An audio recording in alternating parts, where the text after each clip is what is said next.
तुम्ही गर्भाशयात का मेला नाही? कारण तुम्हाला घडवणारा देव होता. लक्षात घ्या.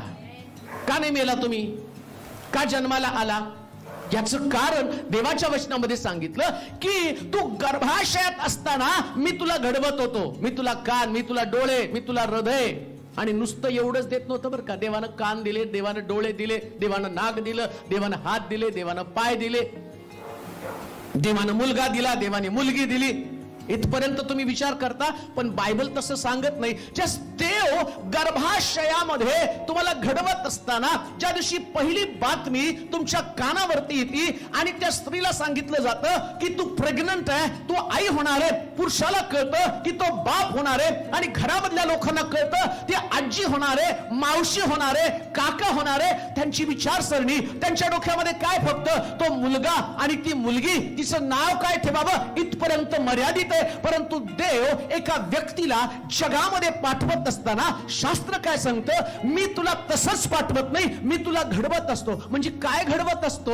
जसं आम्ही पुष्कळ आई वडील म्हणतात, मी तुझं करिअर घडवलं, मी तुझं जीवन घडवलं, या जगामध्ये मी तुला पाठवलं. परंतु माझा देव गर्भाशयात असताना तुमच्यासाठी प्रोव्हिजन करत असतो. तुम्ही कुठं जावं, तुम्ही काय विचार करावा, तुम्ही कसल्या आणि कोणत्या क्षेत्रामध्ये नाव कमवावं आणि तुम्ही कुठल्या शहरात जावं, त्या शहरामध्ये तुम्ही काय व्यवसाय करावा, काय व्यापार करावा, कोणते एज्युकेशन घ्यावं, तुम्ही जीवनामध्ये कसं पुढे जावं, तुमच्या वाटेमध्ये कोणते अडखळ येतील, या अडखळाला मी कशा पद्धतीने तोंड देण्याची शक्ती, ताकद मी तुम्हाला पुरवणार आहे. इकडं सगळं देवाचं प्लॅनिंग असतं. म्हणून एक गोष्ट ध्यानात ठेवा, देवानं जर तुम्हाला जगामध्ये पाठवलं तर त्याचं एकच कारण आहे, त्यानं तुमचं संरक्षण करून तुम्हाला पाठवलं.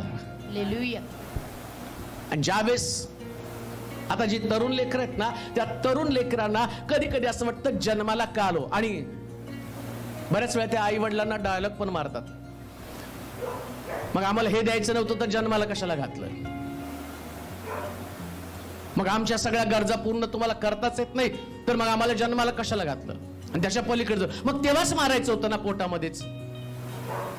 अहो, ते मारण्याचं काम आई वडिलांचं नाही, देवाचं काम घडवण्याचं आहे.